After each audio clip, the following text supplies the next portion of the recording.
Samuel. Hello, Alasdair. You know, I thought of you today because there's a video on TikTok of this little boy who looks exactly like a young you in your home videos. Really? And he's at, like, you know, Dolly World, like Yeah, Dolly Parton World. Dollywood. Yes, Dollywood. Do I mean Dolly Parton? That is her name, isn't it? I'm having a minute. Yeah, no, Dolly Parton. Dolly Parton. I was like, Parton sounds wrong. I see this little boy and Dolly Parton comes past on a like horse-drawn carriage and she's waving at everyone and this boy is having an absolute meltdown. He's like, oh my God! It's Dolly!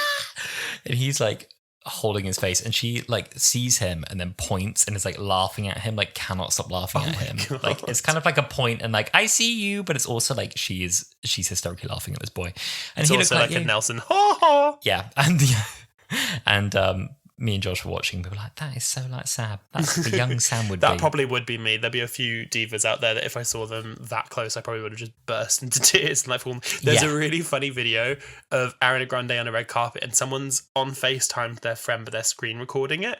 So they like show the FaceTime to her and the friend on the other side is like screaming, crying, throwing up, and she's on a red carpet and she's like, oh, and she sees it and then she's trying to like stop herself laughing because like she's just having this phone thrust in the face with someone like absolutely bawling and she's trying to like say hi on FaceTime but not like giggle. It's so stupid. I love it. I love they couldn't think of anything to say in that moment. Just sob at Ariana. Exactly. Poor girl. Well, I might not be sobbing today, but I do sound a little different to the listeners. I've got a cold. I've got a cough and a cold. Oh, I'm all bunged up. It's one of those ones where if I laugh, it like turns very quickly into a cough.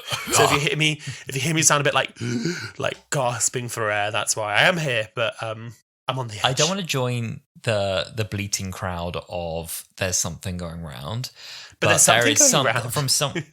From someone who's been in the office like most days for the last 2 weeks, there is something going round. Let me tell you that for sure. Someone today in a small meeting room with me just let out a big like that's been me, diva. I was like, oh, there it is. And but I've had it as well. Like I've like had such a like I've been stuffy this week. I've not felt unwell, but I've been very stuffy.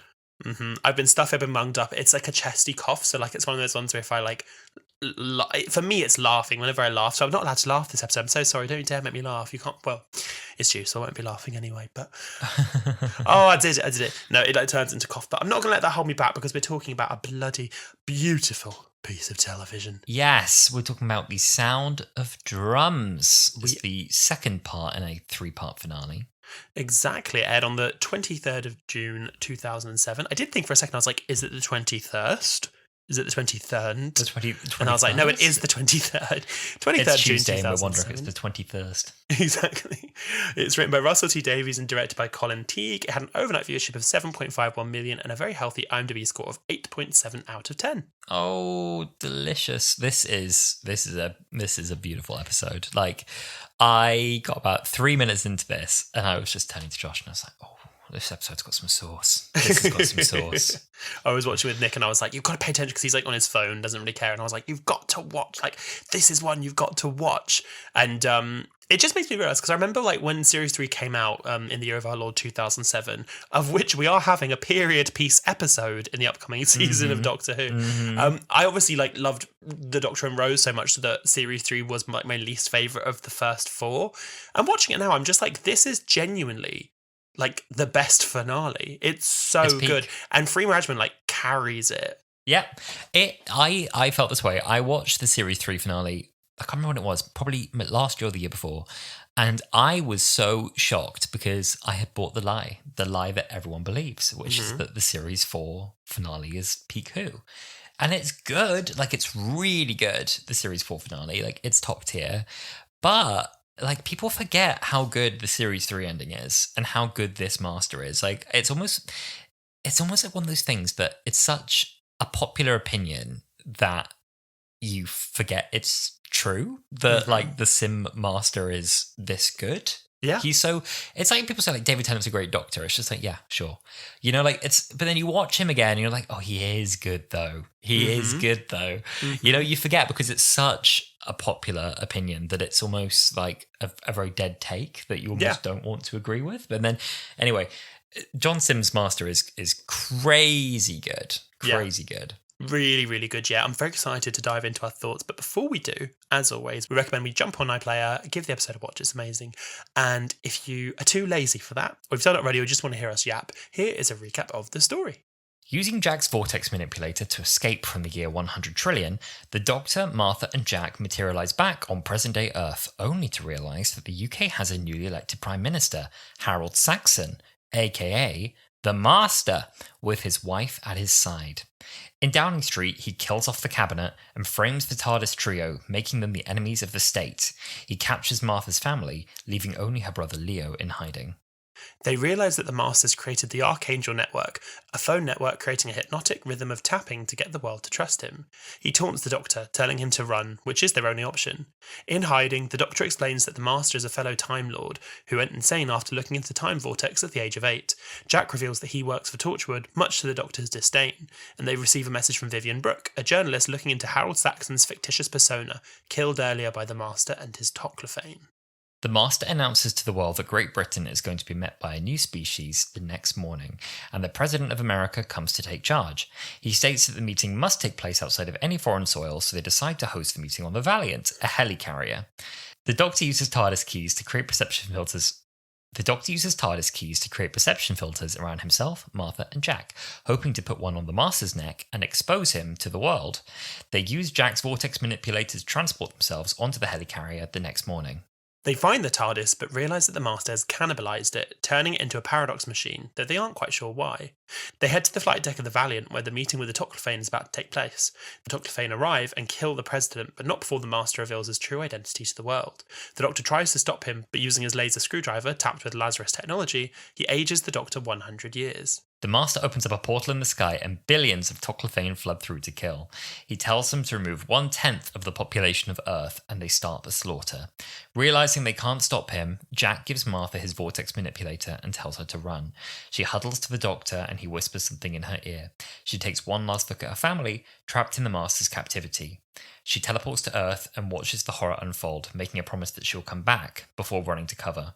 The Doctor watches on in horror as the Toclophane decimate humanity, while the Master and his wife look on in glee. Dun, dun, dun! Oh, whoa! It is such a good cliffhanger. I don't know if I'm just like exhausted and a bit ill, but I was like borderline emotional this whole episode. I was like, it's just so good. It's really intense. It's very good. Well, before we jump into our thoughts, we reached out to you on our social media accounts on Blue Sky and X to ask what you thought, and here is what some of you had to say. Over on Twitter, Selena says, I saw it recently and the Master is way more goofy than I remember. And as a Torchwood fan, I find it so sad that Jack literally rebuilt Torchwood, the institution made to fight the Doctor in his honour, and the Doctor still shunned him. Still love the episode and 10 Jack and Martha. At Dalton1963 said, as a Series 3 disliker when I first got into, I've done a complete U-turn on this finale. The Doctor, Martha and Jack on the run is great, wish we had more. The Master is top tier, crazy evil, and I'm here for it. Could have done without the song though. Here come the drums, here come the drums. Hey! Oh no! That went triple platinum on my iPod. It did.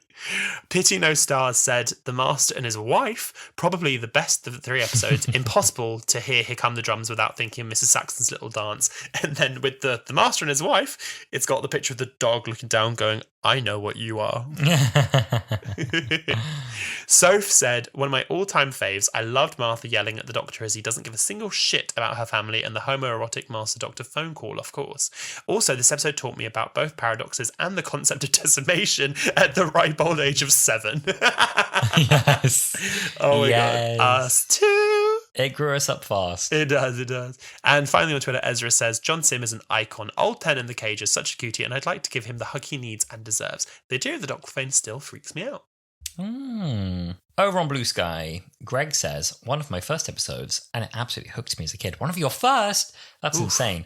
It has an off-kilter, propulsive thriller energy that's still unusual for the show. Also, I'm charmed by how the back half of Series 3 is constantly grey and rainy, the dampest season of TV ever broadcast. I will say the weather, I think, really supports the tone of this episode. When they're going for kind of like, fascist Britain under the new Master, it works very nicely. Yeah. Laura said, the voodoo child moment lives rent-free in my brain. So true. And I love that it continued in canon that the Master loves a little song and dance moment. Such a great ep. I think David Tennant and John Simm play off each other so well. I agree. They really do. Someone else reached out to you this week, Sam. I Hate Matthew reached out, and Sam has this phantom memory, and you've said this more than once. Tell us about your memory. Oh my God. Well, I mentioned it last week when we were watching Utopia and Jack was clinging onto the edge of the TARDIS. And I just have this memory, and it must have been a dream, but I'd convinced myself as a kid that it was a deleted scene that was aired on TV and didn't make it to DVD, and it just became lost media. And I'm not gonna lie, when I said it last week, I was kind of hoping that someone would tweet and be like, you did remember, I remember this too. And we didn't quite get that, but we did get a really sweet message that you replied to on our socials account. Yes, I Hate Matthew got in touch and said, hello, long-time listener, first-time caller here. In your most recent Utopia episode, Sam mentions that he has a specific memory of Rose and 9 with Rose falling into the time vortex. Would you be interested to know that this did happen in the 2015 Titan comic 9th Doctor miniseries, Weapons of Past Destruction? Part 1 ends with Rose falling into the time vortex, picture attached. I would highly recommend this particular comic story, and I've got the pictures to prove it. And I'm just gagged. I'm like, it happened. It's real. It happened. At some point, I don't know, maybe at some point in 2015, you read it, or there's an alternate timeline that you and a few others can remember. This was on TV, and for this person, it inspired them to turn it into a comic, and for you, it's just like a false memory. I like the idea that it was on TV, because I definitely remember, I have such a vivid memory of it being on around the time of Series 1, so I don't think it's that, I've made a false memory of it since. I do agree that I think there's some alternate timeline somewhere where this did happen, and a select few of us can remember this fragment of memory, because it is very like that. She's falling out of the TARDIS into the time vortex, and it's just, I don't know. I like to believe that it happened. I don't know that it did, but I like to believe it. This is your year that never was. This is my year that never was. This is the year that the Master took control and deleted loads of really cool scenes from Doctor Who. Yeah, 100%. Okay, to kick us off, my note at the top of this is this episode just has so much sauce. Just one of the best ever. There's something about it. I think it's dark in the right ways. It's funny in the right ways. The pace is pretty relentless in a way that I really like. I like when Doctor Who goes full throttle, for 45 minutes, and it's just kind of whip, we're in this place, now in this place, now this is happening. It doesn't let up. I just had so much fun. Yeah, me too. My first note just says, oh, this is a corker. It is such a corker of an episode. I completely agree with you where it's such a cold open. It's a really good cold open. It doesn't hang on, because you get a really big cliffhanger in the year 100 trillion, and you don't hang about with oh, how do they get away from the year 100 trillion? Because you don't have the time for that. They're just oh, we used the vortex calculator that we showed you in the last episode, so we got out, don't ask many questions. Because the pace that it goes at is just so quick fire. But I think the thing that makes this episode so great is it has balance. It has balance between the fast pace and then moments of lulling, and it has really good high stakes, terror and horror, but then also really well placed comedy. So, for example, you have all of the chase scene, oh God, they're on the run for the Master, and then you have this is Gallifrey and the memory of the Gallifreyans, and then you have these really horrific things happening with Martha and her family, and then you have funny silly Master being goofy and silly, and they balance each other so well that just makes this such a good episode. Yeah, it's really good. It does that tonal whiplash that RTD1 achieves quite successfully in its episodes. Remember we said this before about New Earth, moment to moment, if you chop it together really quickly, it's chaos. It's absolute chaos, and you'll go from sad reflective moments, and then it's just oh my God, I'm a chav, and then the next thing it's it doesn't let up. This follows suit with that, I think. Ridiculous pacing, even right at the start. Okay, so they come back to the present day, and immediately they resolve the cliffhanger at the end of it takes them 30 seconds to resolve last week's cliffhanger. They're we don't have time to get stuck on this. We just need to get going.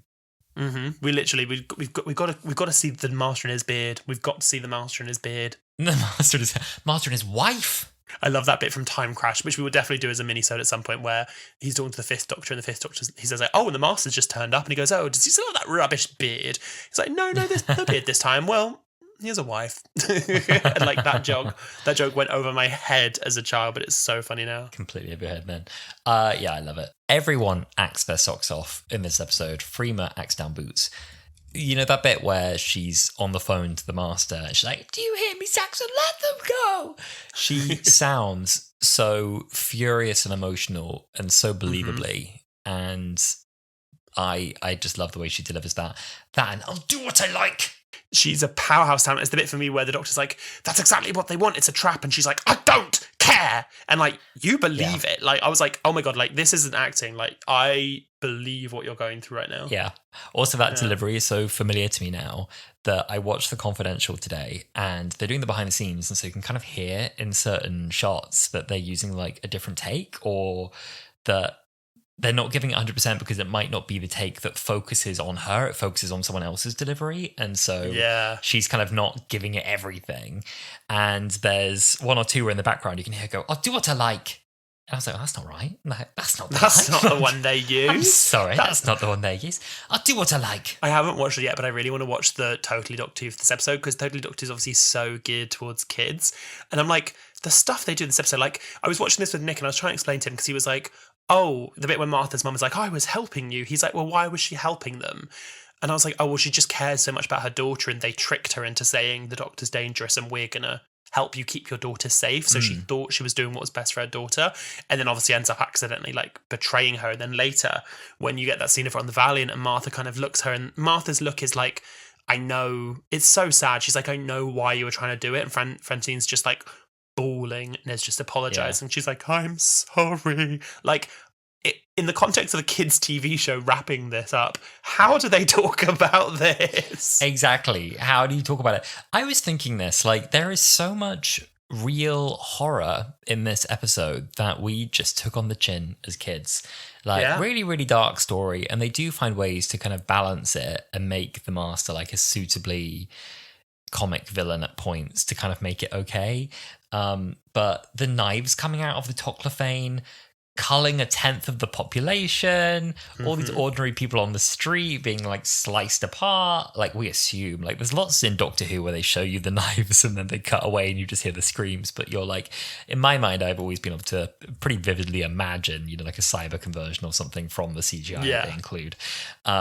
Gassing his whole cabinet. Like, it's all very dark stuff. And then there's the journalist getting murdered in that room. And her fate is incredibly dark. By the way, she walks so that Harriet Jones could run.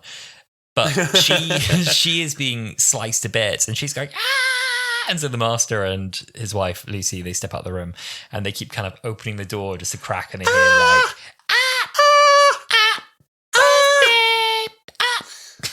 yeah. And so they make it silly, and so it just toes a line where it's not too much for kids. And I'm always impressed when they manage to do that. But this is exactly it. It's that you get those moments. So like when we were watching it, when I was watching Nick who'd not seen it, like the bit where they get the knives out and you hear them like slashing her. She was like, oh God, that's horrific. And then they shut the door and then they open it. It's like, nah, nah. And like you then get that balanced tone with the funny as well. I think that's what stops it being too depressing or too funny, one way or the other. Like, I don't know, the contrast in some of the sets in this episode, like when they're in the dungy, like having the chips in the big like factory, compared to like Martha's flat. When we saw Martha's flat, my note just said, wow, Martha's flat is blue, because it's like blue. This bright turquoise. It's the noughties, baby. This is when we use colours. Noughties. We don't do that anymore. We don't have colours now. We just have, for the last 15 years... Crushed grey. It's just versions of grey. It's all just versions of grey and beige. Everything. Yeah, but even in the sets, it's so like, you have the balance between one and the other done so well. Yeah. That set is gorgeous, by the way. Like, the way they did it, I understand that it's like... that set's gorgeous. A farm. But it's... the way they've lit it's really nice. Because I was looking at it, and you know it's like very contrasty and very like blue and yellow on either side of their faces. Yeah. I was thinking, I don't think that's a colour grade. I think I could be naive. I think they're projecting blue light into the... Yeah, no, it's definitely lighting design. I mean, obviously it'd be graded too, but there's definitely lighting design. It felt like they were like projecting blue light in. Anyway, That was nice. I like that light. And that's a great moment in the episode as well, when the whole gang gets to like have a minute to like have a chat and be like, "Oh, Jack, you work for Torchwood. I hate you." And you know what? You remind me of, Martha, someone who It's like when you fancy someone and they don't even know you exist. That's what it's like. Oh, you know what it's like. You know what it's like. You too, huh? But also, like, the Doctor doesn't know what that's like. You know, it's like, why are you relating to that? Like, anyway. But it's like someone trying to relate to what they think someone probably feels when they feel that. Like, that's how it comes across to me anyway. I'll tell you what it is. He's being a bully. He's actively bullying her at this point. I refuse to even believe you treat Martha so bad. I think he's deliberately being manipulative and being like, I see what you are. You stink of neediness and I hate you, despite you saving my life more than once. I think he's cruel. Yeah, he's mean and he's mean and nasty, but also to both Jack and Martha, and that's why I'm glad that we get this companion pairing between these 3 episodes, because I think either one of them is willing to overlook it, but then when you have both of them feeling the same thing, like even like obviously it's quite like clearly written in that scene, but when he says that thing about having a crush on someone and Jack looks at Martha and he's like, "You too, huh?" Like when they have each other, they have that moment of being like, "Oh, this is really shit." You know what I mean? Like you kind of get like swept up in it otherwise. And it's also one that you don't really think about until this point, but like Jack is in love with the Doctor too. Like Jack, having met him once, twice, like I don't know, to be fair, they travelled together quite a bit. Jack having met him and off-screen adventures. Yeah, they didn't travel together that much. Like they travelled between like what, Boomtown and then the parting of the ways. From the empty child until parting of the ways. But they talked about off-screen adventures even on screen where they were like, we went to Japan in 2038 or something, I can't remember, but like they travelled around outside. And then, to then arrive back in time after the events of Bad Wolf and spend hundreds of years trying to get back to the Doctor and trying to change Torchwood in his name and not becoming resentful about being immortal and coming back to life 100 times. Like he must have been in love with the Doctor to reach that point. So it's not something I really picked up on the first time either. No, me neither. I don't think so. I think I always, when I watched it as a kid, saw the romantic love between the female companions. But when you watch Jack in this, he is so clearly written as being in love with the Doctor. And that's why, like, I really love the scene where he tells the Doctor that he works for Torchwood and the Doctor just has so much hate and like animosity towards him. And he's like, I'm trying to change it. I'm trying to make it better. Like, I'm trying to do it for you in your honor. Yeah. And even after all that, the Doctor's like scowling at him. And then later when he makes the comment about like choking the Master, the Doctor's like, that's more like Torchwood. Like he really takes both of them for granted. You know what that line is? And this made me laugh. The line is, he's like, we could sneak up behind him and we could break his neck. He's like, oh, now that's Torchwood. And I thought if he delivered that a little bit different and he was on board with the neck breaking, that'd be a great hard line from the Doctor to say, hey, we could sneak up behind him and we could snap his neck. Now that's Torchwood. You know what I can imagine is like the Top Gear theme tune. Now that's Torchwood. Now that's Torchwood. All 3 of them put out a hand gun. Oh my God, please can someone listen to this, make an edit of every time that Jack says something unhinged and then have, now that sounds like Torchwood. Now that sounds like Torchwood. Please. Oh, well, in that scene as well, like Martha, again, I'm going to keep going on about how amazing Freema Agyeman is. When she says, she's watching like him take her family, he's like, hi guys, and, like taunting them and teasing them. And she's watching and she says like, I'm going to kill him. And like, I really believe that. And that's so unlike Martha's character. But watching her family be tortured like that, like with Jack when he's like, oh, what if I went behind him and snapped his neck, like I believe it, but like with Martha it's so unlike her but still so believable. I was like, whoa.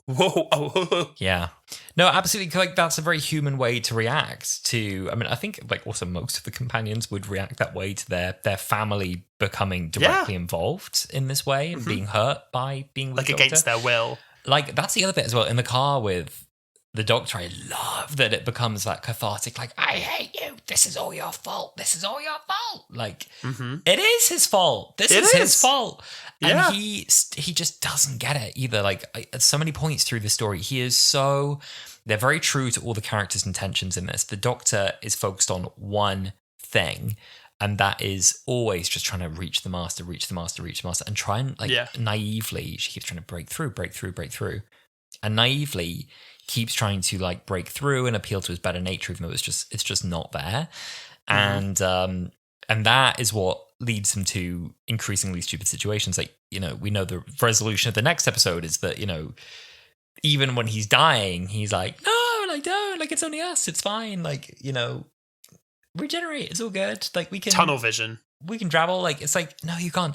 And Martha's there like, I hate you, let my family go, to him on the phone. And he doesn't even console Martha at any point and go like, no, he doesn't. I'm sorry what he's doing to you. I'm sorry that he's doing this to your family. Like, I'm sorry that this is like the other one of my people and this is what it's come to. I'm sorry that we ever ended up on that planet. Like, we should never have gone there. You know, I'm sorry that he used my TARDIS to do this. Like, yeah. But there's no sense the of Doctor that. is horrible to Martha. And like the only thing he says when he whispers in her ear, and obviously you don't find out the next episode, but it's like, use the countdown. And he's like giving her instructions on how to save the world, which obviously, yeah, it needs doing. Someone's got to do it. But like, say thank you, say please, or whatever. Yeah. And like, like you were saying in that scene where she's on the phone to the Master, and she's like, you hear me, let them go. And he just steals the phone off her and doesn't even say anything. No, or like exactly. earlier He just in the snatches episode, the phone. He's like, I'm here. yeah, I'm here. he takes off her. The nasty lady's gone. It's me. The nasty lady's gone. It's me now. But then earlier in the episode, when she is talking to family, and he's like, but that's a trap. That's what they want. It's a trap. And she's like, I don't care. And he doesn't like get that. He's like, what are you talking about? It's a trap. Why would you do that? And she's so human and he's so not human. And I think you really need moments like that with the Doctor to remind yourself, oh, that is an alien. Speaking of the car, by the way, a tenuous link. But speaking of the car, the action in this episode, ooh, I mean, the car chase is so good. And I have a really fun fact about that. I don't know if you've already included it in today's fun facts, but I'm going to give it to you before we get a chance anyway. And Martha's exploding flat as well. Like, what an effect. Like, oh, I don't know, medical student. And then just going, and just... It's a bomb! Love it. And did you know that Freema is doing the driving for, like, most of the car scenes? Oh, I didn't include it, but I did see it in my research. Yeah, like instead of getting a stunt double, but you can tell in the acting, like when she's arguing with the Doctor, she's like looking in her wing mirror and stuff. Like, yeah, she's thinking about it. You don't get that when it's like a green screen or a stunt driver or something. I always kind of assumed it was on a rig, but you can see in the way she's using her mirrors, it actually is her. But not even only that, not even just when you see inside the car. The scene, for example, when the car pulls up to a screech, like they see the police van, and then it rapidly like reverses, the back window explodes, it's sparking. It's still Freema driving. There is no stunt driver for this. Freema Agyeman, she bloody carries this episode. It's so good. Like there's it's all in confidential, but like they had like the stunt driver like teach her how to do it, build her confidence, and then every time they did a take, they had to like let her calm and let her adrenaline go down before she could do it again because they were like, it's not safe because you'll be too risky because you've got too much adrenaline going. And David and John Barrowman are in the car for all these takes with her. And even better than that, Danny, who does the special effects, I want to say Danny Hargreaves, I've forgotten his name. Sure. I've no idea. He's in the back of the car underneath John Barrowman with his head in the footrest, like with buttons to coordinate the sparks on the side of the car and the window shattering. So he's like pulling buttons. It's so good. Like, I just love that Freema was driving 3 people, including 2 talent, in the car. And apparently she loved it. And it's great because they've got all the other actors kind of gathered around. They're like, oh, wasn't Freema good today? Well done, Freema. You know, they're all really proud of her and her driving. That's so cute. I just don't see them doing that now. I feel like there's some kind of risk assessment somewhere that would stop them doing that. But that's so good, and it just like adds into the believability of the episode. I've said it before and I'll say it again. Freema Agyeman, she's carrying this episode. She's carrying this episode. Even the explosion in the flat, like I was starting to think, like, how the hell did they do that? Because you can't just blow up a residential property. But they went into a real owned house in like a room of a house that someone lives in, and they built this, you know, little like almost look like a wardrobe with basically a flamethrower, an air gun, and all these pyrotechnics, and they replaced the windows, they like, you know, kitted it out so it was all fire safe and everything, but it was just someone's like spare room that they just exploded like basically out the window. Do you mind with Doctor Who? Do you mind if we play up your lounge? Do you mind if we just can you imagine the number of letters they had to send on Matt Road as well to be like, I want to do this bit in Doctor Who, and they smashed it. Like the practical effects have all aged so well. Even like the gas on the table has, you know, all those little effects. I was saying the Toclophane, the CGI Toclophane, where when it's talking to the master by itself and you see the reflection of it on the glass table, I was that's really well done. They look good. They look great. They've aged fine. They've aged really well. Yeah. One thing in this episode that I want to talk about, because I think the two pillars of what make this so good, one being the balance between, funny and dark and fast and slow, is how successful, and I think it's not to sound too pessimistic about where we are right now, but it's ironic with how much they want Doctor Who to be branded, the Whoniverse and this expanded universe. We're tying all these things together and and we're really making an active choice to do that. Where here, 3 years into a revival of Doctor Who, it's being done so successfully, because you can watch this episode, like Nick watched this episode, having very little knowledge of the wider Whoniverse and still enjoyed it and still got something out of it. But what you're watching is a returning character from classic Who coming back to new Who. The Doctor meets the companion he left in Series 1, who is now working for the company that destroyed the end of his life and is lost in his last companion at the end of Series 2, which he has been working at through the spin-off show and come back in this season of the show to talk about it. Like, there are so many different, threads from parts of the Whoniverse that have to come together for this story to work, and it just does so seamlessly. And, when I was watching it as a kid, I wasn't thinking about that, but I was enjoying it. I was reaping the benefits of that, as I know you were too. And it wasn't even something we actively thought about. And I don't even know how much it was an active choice from Russell. I think it was just him being like, this would make a good story. And he was fighting for a good story rather than putting the forefront on trying to connect the universe. It's so good. The world building feels very natural. Like in this, when the Master is like, fellow citizens of Earth, it almost just felt like a bit of an in-joke with the audience. I don't know, where it's like, you've seen it. Aliens crashing into Big Ben. You saw the metal men at Canary Wharf. Well, da-da-da-da. And so he's like, there's that nice callback to all these adventures that we've all been on together. The Lazarus experiment, bringing up the Lazarus experiment, and that's what's in the screwdriver. It felt very integrated, and just small things, like the Master comes into the cabinet room and he's like, Downing Street rebuilt, small explainers that are easy to ignore if you don't worry about it, but there's great stuff written into this as well. The world building feels very natural, and I really think it's a shame that Series 5 dropped it. We've talked about this so many times, and it's it makes sense. Doctor Who can't always keep all of these things without the occasional universe reset, because if the world ended every 5 years in Doctor Who world, people would be weird, and the world we'd see in Doctor Who wouldn't be our world anymore, because the Doctor Who world that's been invaded every 3 months since 1963 is not our world. No, you're right that you can't just keep piling more onto the people of Earth. But it is really well done here. I really like how they wrote out, because if you are watching the entire Whoniverse up till this point, you would be wondering, well, why don't Torchwood come and help? Jack has that whole team. And I like that you see him call them and he's like, oh, it's just some friends of mine. And again, I wasn't watching Torchwood at this in 2007. I wasn't old enough to be watching Torchwood. So I didn't, but he's like, oh, some friends of mine. And then you get that little line from the Master. It's like, oh, and tell Captain Jack that I've sent his little team to the Himalayas. There won't be any help from them. And that's enough for you to be like, oh, okay, they're not going to be in this. That's why they're not in it. And maybe dead. And, we don't know. Or maybe dead. We don't know. But you still have the little, when he says he's from Torchwood, you get that little musical cue in there to link it to the show. Oh, you know what? Mary loves musical cue. I did a whole reel on our channels this week. Oh, you did? About all the musical callbacks from the Star Beast. And don't worry, I'm planning to do While We're Yonder.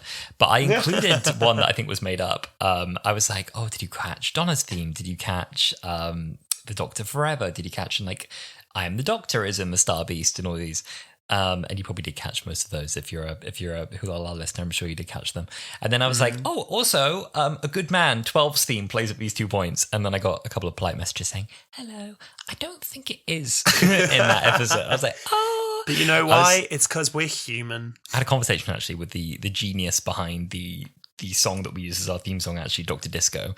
And I was like, hey, I actually was going to run that past you to check, is this 12's theme? Because I had really low confidence if it's 12's theme. He said, I, in my professional opinion, would say that it is 12-esque, but it's actually reminiscent of the kind of music that he's used at several points in several series as a Doctor Who action theme. And that's why it sounds familiar. But I would credit you that it sounds intentionally reminiscent of the 12th Doctor's era. And I was like, that's incredibly polite. That is a polite way of saying you're wrong. You're wrong, but I can see how you got there. Anyway. Yeah. There's a line in this that is so unhinged, and I always forget that it's in this. It's when the Master's like taunting the Doctor and Martha in that. And I also didn't realise behind them on the TV, it's one of the dead MPs from the cabinet. And I think what the reason they're on the run is because he's framed them for their murder, which I never really put two and two together. I think that's what it is. I didn't either until we did the episode summary, and I was like, oh, there you go. But there's a line that he says to the Doctor that's so unhinged. He says, "You're on the run, you and your little band," which, by the way, is ticking every demographic box, so well done for that. And I was like, oh my God. Like, this is like the mid-noughties writing. I'm not going to lie, it's funny, but like I was like, oh, like, I don't think they'd write that today. I know, it did make me laugh. And then later when he's like, the girly and the freak, but I'm not sure which is which, I was like, okay, you definitely wouldn't say that nowadays. Like, you're allowed to say it because Russell wrote it, but... Yeah, exactly, yeah. God. John Simm in this, I haven't said yet really, but is just so good. He was fresh off of Life on Mars, and I think was actually filming Life on Mars at the point that they had the conversation with him to basically offer him the Master without, I don't think they auditioned him, because he was just a known good actor. And I think Russell went up and basically like explained like, this is the whole story of your arc, like episode 11, 12, 13, and what do you think? And he probably just heard like, oh, the Master, like, yes, all over it, love it, 100%. And I just think he's so great. Like, I really love that they went for this like true yin yang thing with the Doctor and the Master in this, and that we said this in the last episode, but that they went for this Master that deliberately reflected back kind of like the evil version of David Tennant's Doctor, and feels very paired specifically to Tennant's Doctor because he's mirroring so much of David Tennant's humor. And so all those places where you have like David Tennant's Doctor always felt very like of our world, where it felt like he understood the references, he had a very like grounded 21st century humor.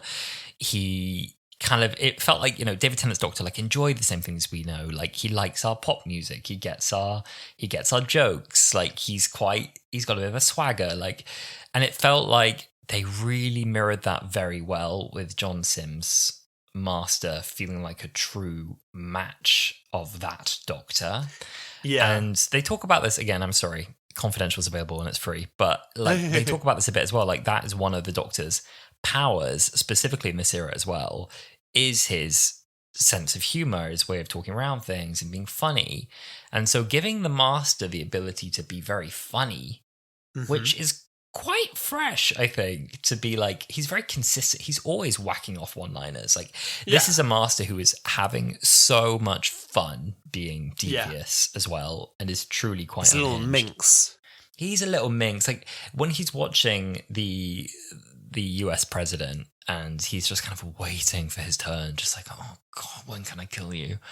And then he finally gets to kill him, and he's like, hello, it's me, I'm evil. And he's obviously been like itching this last 18 months to like finally be like, I'm evil. And oh my God, like, because this whole time he's been like telling everyone I'm evil, but the hypnosis has kept them like just below awareness. So he's been going like, what this country really needs right now is a doctor. He's been doing this winking to his loyal subjects this whole time, and now he can finally say it. And I got to say, in the current climate as well, there was something like, I know he's evil, but there was something so satisfying about him really like showing it to an American president. I was like, get his ass. Like, Nick, we were watching this and Nick was like, is he meant to be Bush? And then like, obviously he's not, but like we were watching and we were like, that's meant to be Bush. That's meant to be Bush. And also, I think like the Master is somewhat meant to be like a bit of a Blair. In the Confidential, they keep playing things can only get better over his prime minister. Oh God! And I think given that there was a political commentary that we completely missed about the Iraq War in series 1, I think there's definitely a commentary on the two of them here. Oh yeah, I'm sure. And I'm glad that you brought up the Master, because I've got like lots of like little notes around all of his character, because you're so right that he is such a mirror of the 10th Doctor. A big thing that I really think, especially like watching and analysing it this time, is that the Master's like infatuated by the Doctor as well. Like, obviously he hates him. The Master does hate the Doctor. And in all of the episodes, we know they have like a love-hate relationship. They do care about each other. But in this episode, like, it's the things he does and the way he dresses that, for me, show me that he has like this infatuation with him. So he wears that like John Pertwee coat with the red lining and the black outside. He's offering his wife the jelly babies. Like, he hates the Doctor, but he can't like stop himself from loving him and like wanting to be him. And I think it ties so well into Power of the Doctor, where the Master's ultimate goal is to become the Doctor and be this person that, you know, everyone adores. And even though obviously that's not directly what they were setting up here, I think that it does set it up so well because he's just trying so hard to be him. And it's really nice that this Master is always just one step ahead for once. Like, the Doctor in this one is always just surviving his plan by the skin of his teeth. And so, like, the Master also is, like, genuinely trying to kill him with the knowledge in the back of his head. Like, you will survive up until the point that I need you. Like, he wants the Doctor to be on the Valiant. He wants him to be present for the end. He doesn't want him to get exploded in Martha's flat too early, but it's okay if that happens. You know, like, he's actually going to lay the trap as if you could die at any given point, and I'm banking on you being good enough to counter me that you can survive it up until the point that I want you there. Exactly. And I like that. Like, at the point that they're like aiming and trying to kill Martha, Jack, and the Doctor in the back of a car, like, they're aiming to kill, and it's like banking on like they'll just survive this until I get them where I need them.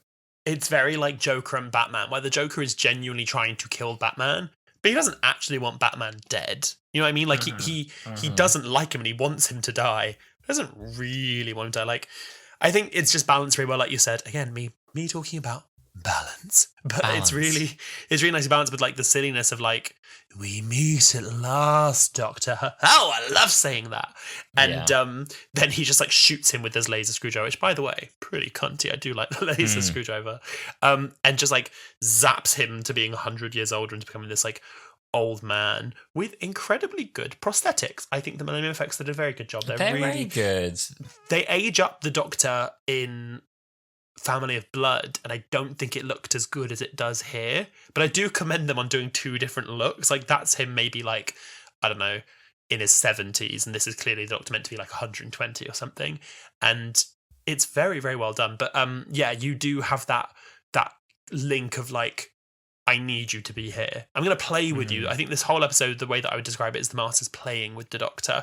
And then when he's on the Valiant, he's like, I have you where I want you. Yes, now I have it. And he's still playing with his food. Yeah. Even then, right? He's enjoying this far too much. But you're right, the prosthetics are really good, because I was looking at this at the very end, and ending on a close-up of a wrinkled David Tennant, aged 100 and something, could have so easily been really silly and made you go like, what a shot to end on. You know, it could have really been corny and really like, oh dear, that looks a bit but they actually they did nail that effect very well. I would like to, if you're in the mood for it, once we've done this leg of the series 3 finale, maybe look at the couple of Torchwood episodes where Martha is in there as like a direct follow-up, because you get a lot of dialogue between Martha and Jack kind of touching base after this adventure. But then you also get old Martha. And I remember watching the behind the scenes. Am I right in thinking that they had something equivalent to Confidential but for Torchwood? I vaguely remember that, because I remember, or maybe it was just an interview, because I remember seeing an interview with Freema where she was like, David got to do the old people prosthetics and now I get to do it. I'm so excited. And she was just going about how exciting it is. I remember something like that, but I can't think of what it was. I guess there I was don't think it was like a whole spin-off show, but maybe it was just like interviews online, but I do remember her saying it. But I'd love to jump into those. Because I remember that being like, Miss Martha Jones. I remember, like, I can see in my head, like, the Torchwood wheel rolling to the side. It's all from her POV. Like, she walks in and she's talking to the people in Torchwood, and then when she sees Jack, it's revealed that it's Martha. But she's in it for, like, I think 2 episodes. She gets a couple of episodes. She does, and then she gets a giant mosquito in her. She does. Oh, we should watch that. We should, because I love when spin-off shows create sequel episodes to the main show. So I think with Torchwood, those 2 episodes kind of, obviously they're their own plot, they have their own plot, but they are sequel episodes to this story, watching Jack and Martha. And then like in the Sarah Jane Adventures, you get The Last on Taran, which is a sequel episode to The Poison Sky. And that's where this whole connected universe just works so well, accumulating in Journey's End. Love. A couple of zippy points from me. I like that he calls Lucy his companion, and there's like a bit of a line where we don't really know, like, is she like under his spell a bit? Like, is this a hypnosis thing? Is Lucy choosing to be there? She says to the journalist, like, I made my choice. I'm like thinking, like, but did you? Is this willing? And she's quite odd, you know, she's kind of a bit giddy and excited by everything in a way that like a human shouldn't really be. Nick was like, do we know her or is she just a freak? Right. But I think she played that very well. And I like that he calls her like, my faithful companion. Like, again, it's that like inversion of the companion relationship where instead of having someone who really comes along because they're loving the ride and because they want to see the universe and because they really admire the Doctor and they love their principles. Like, this is someone who seems to have been manipulated into following the Master around and has kind of been captured by the Master and kept around like a bit of a pet. And something else that really gave me a chill as well, when the journalist is trying to persuade Lucy, like, is there anything you know? Is there anything that you can tell me about like who this guy is? And she's going through this history and she's like, you know, like he never went to this uni and he never went to this job and he never had these parents. And when you look, it's obvious. Like it's so obvious that these are fakes, but for some reason no one can see it. And then she like pulls out this other picture and she's like, this is when he first became real 18 months ago. And I was like, that's so chilling to me. Like the concept of, you know, what if, you know, obviously Lucy does seem to know who the Master is and where he's from and doesn't seem surprised by any of this, but, you know, to be like, your husband became real 18 months ago and their whole story before that is a lie is such a chilling concept. You know, the idea of like, you know, as a journalist, even discovering this, that this guy who is our prime minister didn't, like, he became real 18 months ago is a crazy thing to say. It's really, really crazy. I was talking to Nick about it because I don't think he got the whole, like, why would he didn't watch Utopia, thing that you can only travel to present day Earth or the year 100 trillion. So he was like, oh, did he go back in time and like actually live this whole life? And I was like, no, he'd been there like a year and a half. And he was like, oh, crap. And it's really interesting. I'm going to save my thoughts for Lucy too much until the next episode because here she does just seem like a bit of a freak and a weirdo. And it's not until the next episode where you're like, oh, like you didn't know what you were signing up for. Like he got you, girl. Like it's her relationship at the end of time so much more apparent. Yeah, exactly. Yeah, but it's weird when she's like, he took me to the end of the universe, to year 100 trillion, and like it's almost like he's playing the Doctor. He's taking the Earthling to this mad fantastical place, but the mad fantastical place is like, I guess it's kind of similar to when the Doctor shows Rose the end of the world, but like here is the end of the universe. Here is nothing. This is where you all end up. This is the humans on their dying day, and they've got nowhere to go. Yeah. And enjoy. And I'm going to liberate them all via my paradox machine. Speaking of which, the cannibalized TARDIS I found very scary as a kid. Like the red TARDIS with the cage around it and it being like, don't touch the controls. Anything you do, it could just, it could like consume, it could go like supernova. I was like, whoa, okay, this is not I had good. That as a note as well. Genuinely scary as a kid to watch the cannibalized TARDIS. It's mad. Because that's home. Like that's, you know, when you're like playing it and you're like, no, I'm home. You can't get me. It's like, it's the safe space. It's not safe meant anymore. To be the safe space. I also find it funny because of course he does that. Jack still has a TARDIS key. Like when they're getting their TARDIS keys out to do the what's it, like he takes it off a keychain. Like he just has it on him all the time. That's really cute. It's really sweet. Did lead me to question, like, when you were holding on to the end of the door, why didn't you just open it? Open the door. It's not a moment you would have wanted to take off a hand. Yeah, that's very true. Oh my god, just like goes flung into another part of space time. Yeah, I don't know. It's interesting. I'll go into his faithful companion more the next episode. One thing that I always think of whenever I watch this episode, I've thought it since a kid, and it is the most ridiculous thing to get hung up on, is in the scene when they're talking about Gallifrey, the chips that they're eating are anaemic. They're like white. They have no colour. Look at them. They're clearly like cold. They obviously got them earlier in the day from the home ec and were provided them, but they're like white. They're floppy. They're clearly cold. David Tennant's the only one wolfing them down. And I just am watching it. I'm like, and then there's that whole bit where they're like, these chips are good. Actually, they are good. And I'm like, they're not good. Then they're starchy. Stop lying to yourselves. Yeah, but they're bad. That's not the bit you're meant to be focusing on, episode, but I am. But yeah, I really like the chat about Gallifrey. I think it's really interesting. I was saying to Nick when we were watching it that it's just like it's a really short scene. I think I was surprised by how short it is. It's only like 30 seconds, 45 seconds they're talking about it, but it's a really poignant moment that I think sticks with you, and it's the only time up until then, it's really the only time until the name of the Doctor that we actually see Gallifrey, and that really stuck with me as a kid. I forgot that, like, there's so much packed into this episode. I forgot that we actually get that whole very iconic view of Gallifrey and never to intervene, only to watch, and those all the shots of the Citadel. This must have been a really expensive episode. But yeah, it's fantastic, and I like that finally the Doctor gets to offload the Time War to someone who was present, which has not been possible until now, and he's so desperate to have that.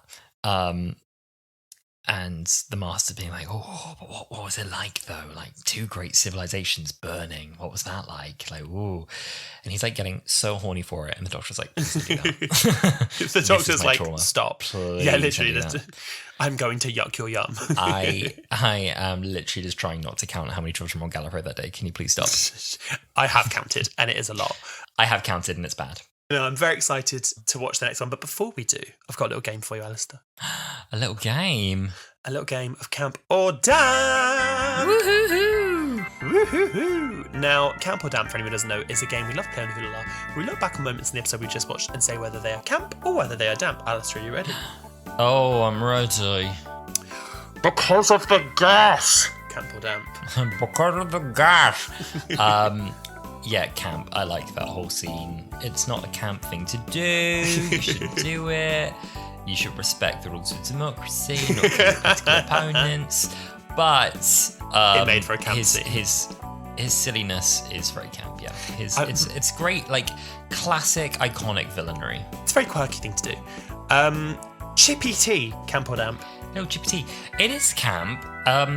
But my slight grievance with that scene, they like slightly overdo the like talking with a full mouth thing, like, oh, the one who ran away. Oh, you're making me cough. You're making me cough and laugh. That's when you know it's funny.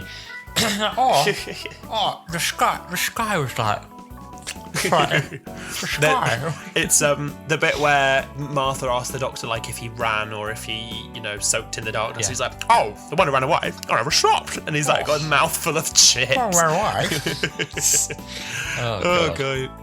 And finally, the true evolution of humanity, televisions in their stomachs. The Teletubbies, camp or damp? The Teletubbies are camp. I love that it's a little nod back to like the clangers, the Master watching the clangers. And there's another reference they've done since, isn't there, as well? There was one in the Sontaran Stretch and Poison Sky. I don't remember the name of the show, but I know they had it licensed because the Doctor cuts to this CBeebies TV show, and then also in Silence in the Library Forest the Dead, Cal cuts to it as well. Right. And so they must have just had it licensed for that episode. We can use that. But yeah, they have done that before. So I think it's camp. I think it's silly and camp. Yeah, nice. I love it. I've also got a few fun facts for you. So in that scene where the Doctor and the Master are speaking to each other on the phone, normally they'd have the actor on the phone and then someone off screen, like someone in the crew, normally like an AD, speaking the lines. But they want it to be realistic, so they actually called each other during the scene. So when the Master was filming his scenes, David Tennant, though not filming, was on the phone to John Simm. And then likewise, when it was David's scenes, he was on the phone to John saying his line. So that it was like a realistic phone conversation. I love that. I think that's just a fun behind the scenes scene. I like that. But I think you can tell, like, it is the kind of thing that makes a difference, I think. David Tennant once said he had a real grievance with people who on TV shows hang up the phone and then stare at the phone. I always remember he said that. He was like, hate when they do that. When they hang up, they've had a difficult conversation and then they just stare at the phone while they process what they just said. No one does that. No one does that. I'd be curious to see if anyone can either prove or disprove this. I've found this fun fact. Apparently, when the Tocklefane remove 1/10 of the population, Noel Clark, Mickey Smith's voice can be heard during the alarms, like when they're blasting out different voices from people across the earth. And I don't know if it's just they had his audio on file, but I'd be curious if someone can maybe snap that out for us. How weird. I know. See, Martha suggests. Oh, sorry. Oh, no, it makes sense. Yeah, he's back from the parallel world. He's back and he's dying. Yeah. Martha's suggestion that the Doctor and the Master are brothers, which was dismissed by the Doctor, was actually sort of put in by Russell because it was a popular fan theory at the time that the Doctor and the Master were siblings, and he just found that really silly. He was like, that's a silly fan theory. So he wrote that in to very definitively be like, they're not. I like that there's points in this era where Russell was very much like, you know what? I've watched the show for long enough. I've brought it back. I'm going to take some liberties with the canon. And in this one particularly with the Master, he's like, I'm just going to give you a few answers.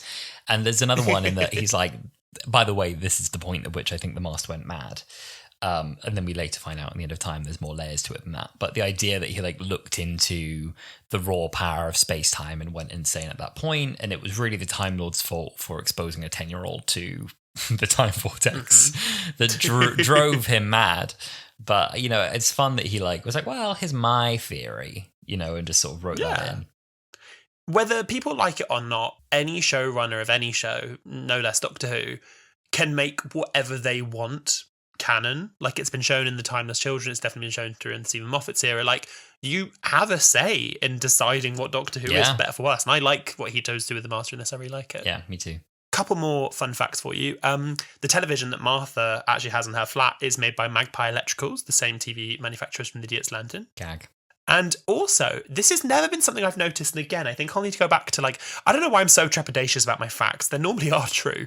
But apparently in this episode, the Doctor Who theme is in a lower key than in previous episodes of the revived series. It's not something I've noticed, and I don't want to say it's 100% true because I don't know that I believe it, but it was on IMDb trivia about this episode, so it tends to be a reputable source. So I might have to go back and compare. I would love someone to compare and contrast because apparently it's in a lower key. So, I've got to hold back from saying anything about music for the minute that I'm not 100% sure is verifiable. You've already been spreading your mysteries. I have. I went out 20 minutes after I posted it. I was like, no. And I was like, oh, no. Oh, well, thank you so much for joining us on this adventure through space and time.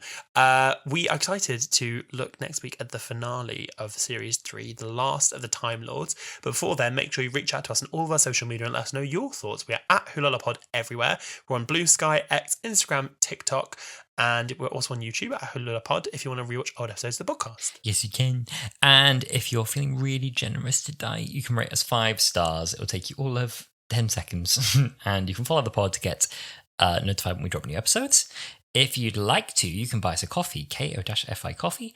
And of course, we'd really appreciate if you shared the episode with someone who you think will enjoy it or stick on your story. Exactly. Well, thank you so much for joining, and we will see you next week. See you next week. Have a great one.